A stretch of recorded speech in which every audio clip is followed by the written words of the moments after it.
meeting. Commissioner Watson is stuck by a train. She's going to try and make her way around it and will join us here shortly. If you would, please join me in the Pledge of Allegiance. Pledge allegiance to the flag of the United States of America and to the republic for which it stands, one nation, under God, indivisible, with liberty and justice for all. All right, we do have a consent agenda this evening, Commissioners. I move we approve the consent agenda. Okay. I second. We have a motion and a second. Any further discussion?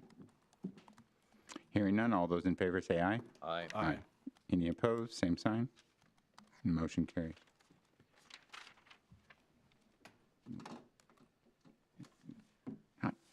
All righty. The first item this evening is to receive a 2027 budget request from Safehope. We have Angela and Heather.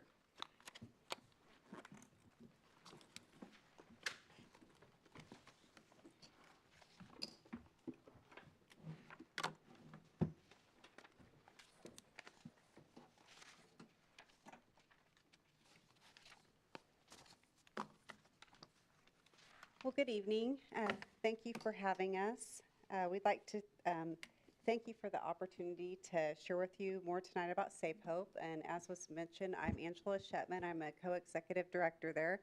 With me is Heather Murrow. She's the community engagement coordinator. And then Courtney Becker is joining us also. He's our grant and finance manager. So again, we want to thank you and appreciate the opportunity to speak tonight on behalf of Safehope and the families who rely on our services during the most difficult moments in their lives. Safehope exists to provide safety, support, advocacy, and hope for survivors of domestic violence, sexual assault, and crisis situations within our community. Every day, Safehope helps people who are facing fear, instability, and trauma find a path towards safety and independence. These are not strangers from somewhere else. These are our neighbors, our coworkers, students within our community, friends, and family members. So all the services that Safehope provide are free, voluntary, and confidential. Examples of these are 24-hour helpline, crisis intervention, personal medical and court advocacy, emergency shelter accommodations, supportive counseling, support groups, parent, child, and youth advocacy, community awareness, and education.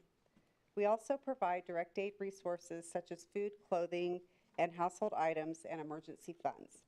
In Newton, we have our shelter, and we also have 3 office locations, which include our main advocacy office, the Resiliency Center, which provides free therapy services to DV/SA victims, victims of mass violence, and first responders in our communities.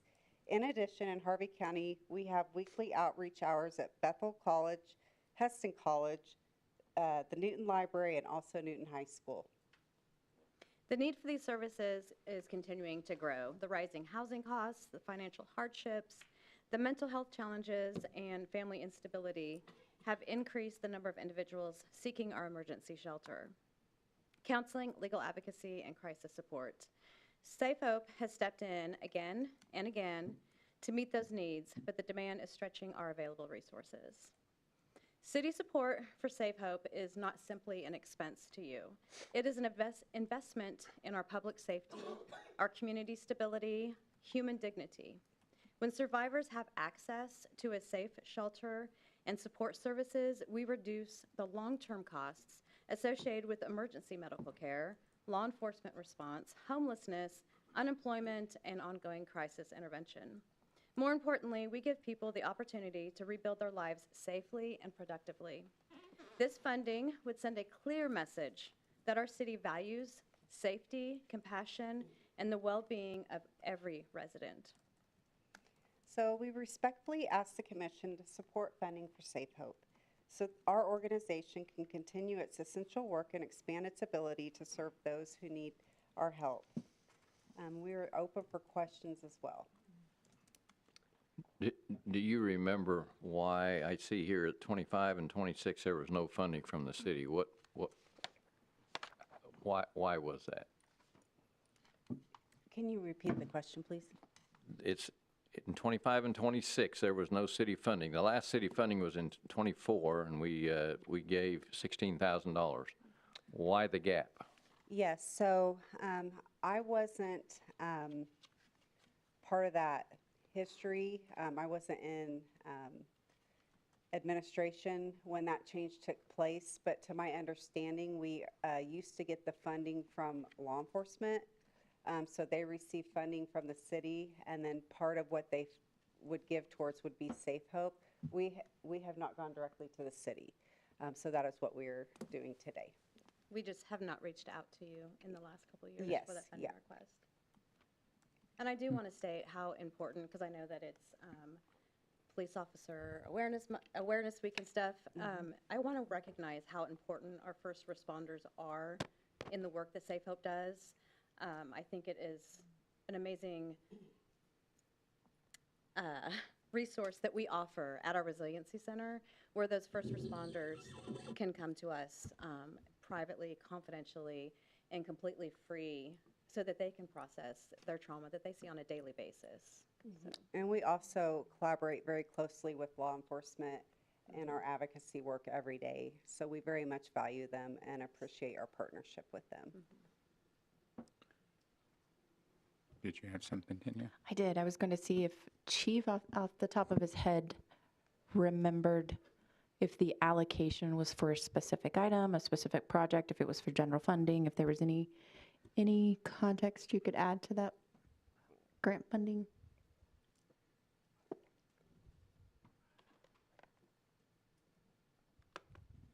You're almost there. Hello, are we on? Okay. As I recall, I think there was we allocated funds to just in our general line item, and then I think it was taken away, not necessarily for any punitive reasons or anything like that. It was just reallocated to another line that I think the city had just absorbed or did not absorb if they were to come and ask. But we really do have a really good partnership with Safehope, so it's important to us as well. Thank you. I have a couple questions, but I want to first be clear that I strongly support what you do. I grew up in a family significantly impacted by domestic violence, and I adopted 2 kids who were significantly impacted. And in addition, I'm the director of a nonprofit that works with survivors of sexual violence. So don't read into my questions. I'm wondering if when I saw the data that you have, I'm guessing that you keep data for the 3 counties that you serve, and I was curious if you're able to show where you're serving sort of percentage-wise, if that's something that we could see. And my intention is that if we could encourage other communities to also give money, that would, not that we wouldn't, but that others would also, based on the demand that we see for the services. So that's not just Newton paying. The narrative becomes that Newton, it may not be true. Other communities send their people to Newton because we have lots of nonprofits and we're very caring, and then we pay for, which may not be true, but if you have data that can be helpful in showing. We do have that breakdown for you, and Courtney, our grant and finance manager, is going to give you those details. I end up being the dork that looks at numbers all day, and so I don't necessarily have everything broke down by percentage, but yes, just so that you're kind of aware where our current local government funding sits right now. So we do receive $17,500 a year from McPherson County. Okay. We receive $4,000 a year from the city of McPherson. Harvey County gives $7,500 a year plus office space. So we have the 2 office spaces and utilities and use of the copy. So there's some kind of in-kind donation there that's gone on for many years. And then we're bringing forth this request to the city of Newton, and we have never received direct local government funding from Marion County entities, and so we've approached them as well. We're seeking $4,000 from their government and $1,000 from the city of Marion. So that's great. Yeah. And just a note about our statistics: we report based on self-reported address. Yeah. So Newton can mean rural Newton, it can mean anything, but it also shouldn't mean Burton, for instance. So Great. Yeah, that's great. Thank you. That's very helpful. Thank you. I see your overall budget is only going up 2%, which not keeping up with inflation, that's for sure. So that's good. Kudos. Yeah. We, over, the state general fund grants that come to us have increased a lot as they took over federal burden that was reducing. So federal grants went down. State of Kansas stepped up big time and filled that gap and also provided some enhancements. So over the last couple of years, we've been able to bring our staff wages up to a more acceptable level, a more comparable level. And so what you see there really is just some staying up with the times and some reductions on places we can cut to try to keep it as low as possible. Right. So. I think it's really good to look into. I think, Chief, just a clarification on Daniela's question. I think that the question was, were we funding operations through that line item, or were you funding an outcome, a specific project or deliverable, or was it just more of an operations type of a? I believe it was just operational. It was a set dollar amount, and then the city just, they absorb that, and what happens from there, I don't know, to be honest with you. All right, thank you. All right, anything else, you think? I did bring with me, because I'm not sure if you have all of this information or not. I think that our statistics can be very dramatic, sometimes shocking when you look at them. So I did bring our last newsletter, information about our resiliency center, and then our overall services that we provide at Safehope. And I can just leave those here for you to look at. Cool. But I just want to say, I hope that we can continue to be people who seek love, safety, and justice for all the victims and the families of domestic violence, sexual assault, human trafficking, and mass violence. And in our name, Safehope, we can never underestimate the power of hope. And when I get up every day to do my job, I'm one of those thankful people that enjoys my job, and I'm glad that I have it. I'm thankful for it, and it has become very deeply passionate for me. Very good Thank you. presentation, ladies. I don't really have any questions per se, but just to say that I have utilized Safehope services years ago. And I would have to say that during that time, Safehope was able to, I was able to attend some meetings, groups, and things like that, and totally helped me feel like I wasn't alone. When you feel like you're not alone, you have strength to do what you need to do. And so also, this isn't just about safety, it's about quality of life. Because when you're in those situations, you don't have a quality life. It's impossible. You have to learn how to do that again. So I appreciate your services. Everything, you guys have grown so much over the years. Courtney's done a great job with the Resilience Center and working with Safehope. So, of course, this nonprofit is dear to my heart. So I'm going to probably go in your favor, but I just wanted to say that thank you for everything that you guys do. Your presentation was beautiful. Great job.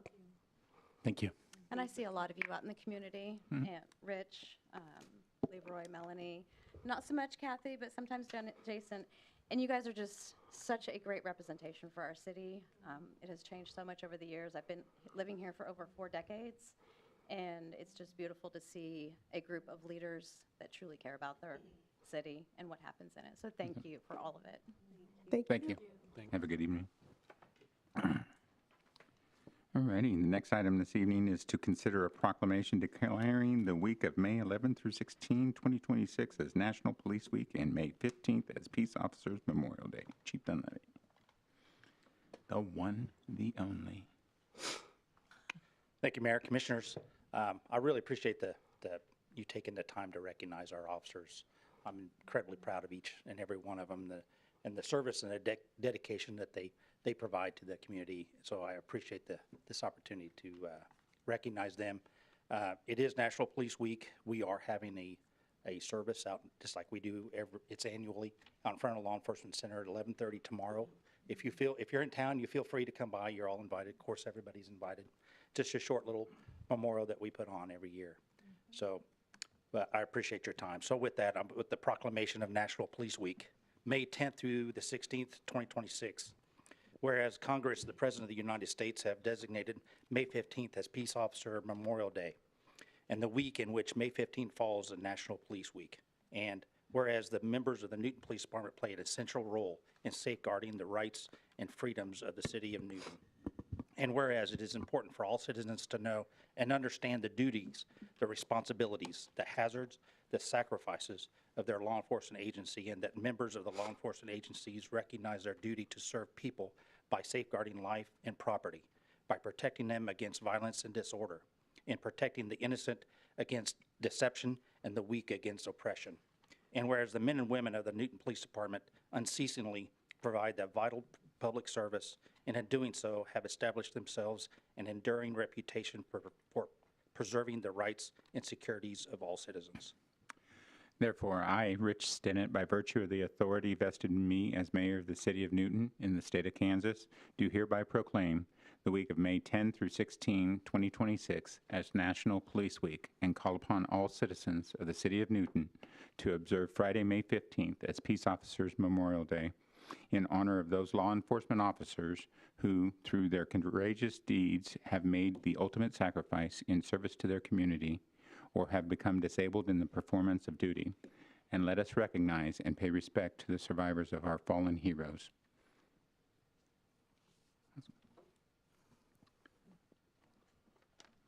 I'd call for a motion to approve the proclamation. I move we approve. Second? We have a motion and a second. Any further discussion? All those in favor say aye. Aye. Any opposed? Same sign. Motion carries. Thank you very I just much. have a quick question. Sure. So I was watching this special, I don't know, it was yesterday or the night before, about the canines, the police canines, and it was in a different state. Have you ever, I don't recall, have you ever had any like service or honor remembrance for the canines that you've had that have gone on? We have in the past. I used to handle a dog myself, and we had to retire my service dog as well years ago. This is dating me quite some time. I won't tell you how long ago. But yeah, over time to time, we've had a number of dogs over the number of years. So, but as they generally, we've only had one that developed a medical issue and passed away while he was in service. The rest of them have we've retired, and they lived on to have good lives at their retirement at home. So, but that's the one time we've had a service for just specifically for one of our canines. I remember Been a one number of some years ago where there was lines of the officers standing, and it was at a particular facility, and the dog was, I think it was not, I can't remember what exactly it was, what those issues were. Yeah, But it had a medical Yeah. sudden medical. it was hard to see that. It was like, ugh. Yeah. My dad was security police in the Air Force with dog handler. Can you clarify for me? Sure. Is the ceremony on Friday, Memorial Day, or is it tomorrow? Tomorrow, Wednesday, on the 13th. Okay. It's the 15th is the National Day, but we've set aside Wednesdays. Yeah. every year regardless of what day it is. I was just confused and I needed Yeah, no worries. clarification. So, Yeah. All right, thanks. Thank you. Thank you for the work you do. thank you.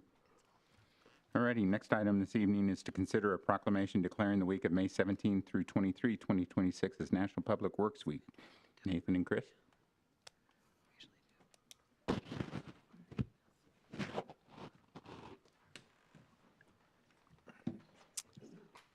Good Or evening. no, Frank?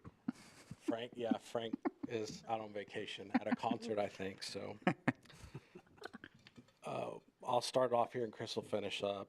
whereas public works professionals focus on infrastructure, facilities, and services that are of vital importance to sustainable and resilient communities and to public health, high quality of life, and well-being of the people of Newton. And whereas these infrastructures, facilities, and services could not be provided without the dedicated efforts of public works professionals who are engineers, managers, and employees at all levels of government and the private sector, who are responsible for rebuilding, improving, and protecting our nation's transportation, water supply, water treatment, and solid waste systems, public buildings, and other structures and facilities essential for our citizens. And whereas it is in the public interest for the citizens, civic leaders, and children in Newton to gain knowledge of and maintain an ongoing interest and understanding of the importance of public works and public works programs in their respective communities. And whereas the year 2026 marks the 66th annual National Public Works Week, sponsored by the American Public Works Association, be it now. Be it resolved, I, Rich Stennett, Mayor, do hereby designate the week of May 17 through 23, 2026 as National Public Works Week. I urge all citizens to join with representatives of the American Public Works Association and government agencies in activities, events, and ceremonies designed to pay tribute to our public works professionals, engineers, managers, and employees, and to recognize the substantial contributions they make to protecting our national health, safety, and the advancing quality of life for all. I move that we approve. I second. We have a motion and a second. Any further discussion? All those in favor say aye. Aye. Any opposed? Same sign. Motion carries. Thanks, guys. Thank you. All right, next item this evening is to consider a ground lease agreement with Ballard Aviation. Chris and Brian are going to tag team this. Brian? Good evening, Commissioners. As you are aware, Ballard Aviation is a tenant, longtime tenant on the field. They've been there since 2008. They have requested, about a year ago, we started talking to Mr. Reeves at Ballard Aviation about leasing the farmland that's to the west and south of his property. Every time harvest season happens, and since the winds blow from the south all the time, he gets a fair amount of debris. And I say that, I use that term because I'm a city kid. I don't know what a farmer would call that, but it becomes foreign object debris damage to his aircraft. And these are $1 million engines that are ingesting this stuff that comes off of the, that's remnants of the harvest season. So he has requested to lease up the land for an indefinite period of time to just essentially ensure that it's not being farmed. And he is paying more than, he's agreed to pay more for the lease than we were getting from the farmers to lease it. So there's no downside necessarily to the airport per se. And so I just ask that we consider this lease agreement with Ballard Aviation for this land. I will say this, there is no right of first refusal. We have severability, 60 days notice. We can sever if we get a economic development prospect that wants to come and develop that land. We certainly can do that, and there would be no hindrance in being able to do that at any time. I would stand for any questions. Very good. Thank you, Brian. Commissioners? I move that we approve this this lease for Ballard Aviation. I second. We have a motion and a second. Any further discussion? Hearing none, all those in favor say aye. Aye. Aye. Any opposed? Same sign. Motion carries. Thank you, Commissioners. Thank you, Brian. Next item this evening is to consider a temporary alcohol permit for Big Fat Fun concert event in Military Park on May 30th. Denise? Yes, you have the application in your packet for this temporary alcohol permit. This will be done by Harvey County Now. This is for a concert that is part of the Choose Newton concert series that they're going to be doing. They have filled out everything correctly, and I would suggest approval. I move that we approve the temporary alcohol permit for the Big Fat Fun concert. I second. We have a motion and a second. Any further discussion? Hearing none, all those in favor say aye. Aye. Any opposed? Same sign. Motion carries. Next item this evening is to consider a temporary alcohol permit for Sand Creek Festival, Inc. for events at Athletic Park, June 19th and July 3rd, 2026. Denise? Sure. Okay, so the first one is part of the Sand Creek Summer Days Festival that will be happening in the park on June 19th, and they are requesting to sell alcohol from noon to midnight. They are also the ones that will be doing the selling of alcohol for the Rockets and Rails event on July 3rd. And you have both of those applications in there. They have paid separate fees for both of those and would recommend approval. I move that we approve a temporary alcohol permit for Sand Creek Summer Days. I second. We have a motion and a second. Any further discussion? Hearing none, all those in favor say aye. Aye.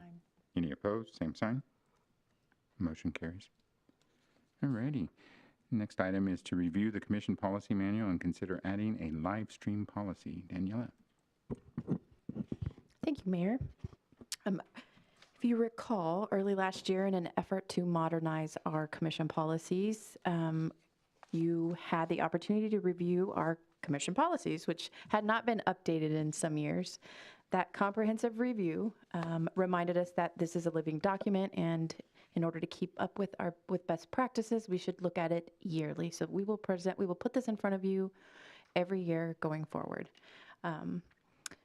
Additionally, we would like to put in policy or add to the commission policies this live stream policy, which in a nutshell reflects your commitment to providing greater accessibility to public meetings through live streaming and video access.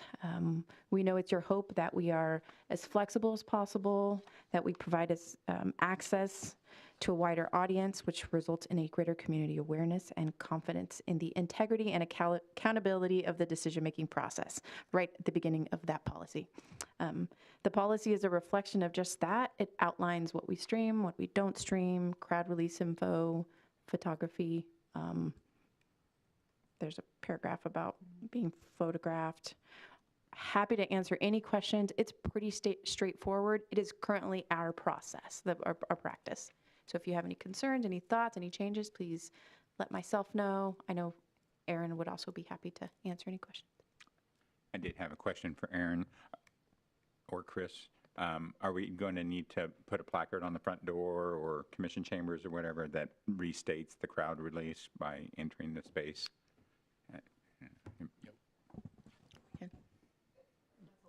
Yeah, wasn't on my radar, but that's absolutely something You might want to look consider. into it. Yeah. Absolutely. Yeah. What did you ask? The live stream video policy states that by participating in one of these that you acknowledge that it's going to be recorded and everything. We probably need to put a placard or a notice outside of the space with that. So, Thank you, Rich. Agree. Thank you. right. Anything else, commissioners? Is that just what do you need? Approval of commission policies with added live stream policy? That sound great? That doesn't sound very confident, Say does it with it? confidence next time. I so move. We have a motion. Do we have a second? I second. We have a motion and a second. Any further discussion? Hearing none, all those in favor say aye. Aye. Aye. Any opposed? Same sign. Motion carries. Thank you. Thank you. Alrighty. Next would be Citizens Forum. We did not have anybody sign up for Citizens Forum. So we're going to have a couple of executive sessions. Those sessions we will not take action during or after. So you want to go around the horn. Commissioner, you want to say anything? We'll go around the horn before we go into executive session. I'm good. No, sir. I just want to take a minute to thank law enforcement. I think you guys deserve more than a week. They work really hard. I have so much respect for Chief because he's very transparent and he's always willing to talk to the people in the community and be fair. So I think you guys deserve more than a week, but hey. Rebecca? No, sir. I'm good. Sir? Commissioner Oh, Valentine? anything? okay, no, thank you, thank you. Awesome. Thanks to law enforcement. Thanks Public Works. You guys are like the silent behind the scenes that keep things going. So thank you. Thank your teams. Thank your officers. With that, we'll take these motions for executive session. 15 minutes on this first one, so maybe 7:45. You want to kick that one off, Kathy? Okay. I move that the City Commission recess into executive session to conduct discussions regarding the details of an economic development prospect. The justification for closing the meeting is to discuss data relating to the financial affairs or trade secrets of a corporation, partnership, trust, or individual proprietorship. The time and place at which the open meeting shall resume is 7:45. 7:45 here in Commission Chambers. We have a motion. Do we have a second? I second. All those in favor say aye. Aye. Any opposed? Same sign.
extend our executive session by 10 minutes.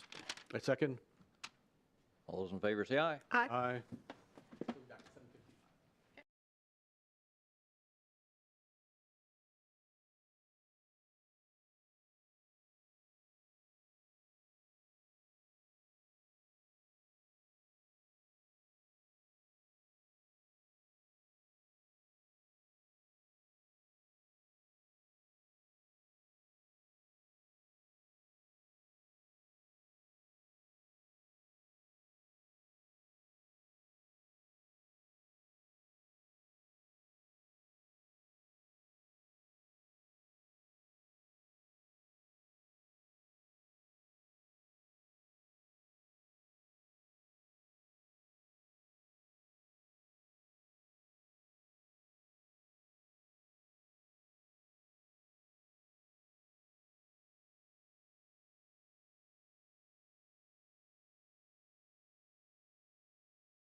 right on time. We are back from our executive session where no action was taken, and we have another one.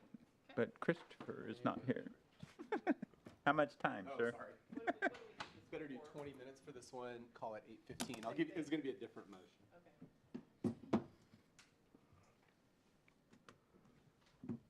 Thanks, sir.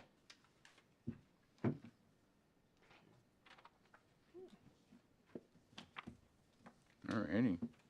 You want to do this? I move that the City Commission recess into executive session to conduct discussions with legal counsel.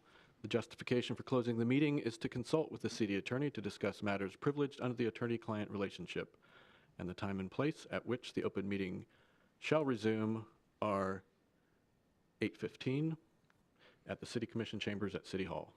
We have a motion. Do we have a second? Second. We have a motion and a second. All those in favor say aye. Aye.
It is 8:15. We are back from our executive session where no action was taken.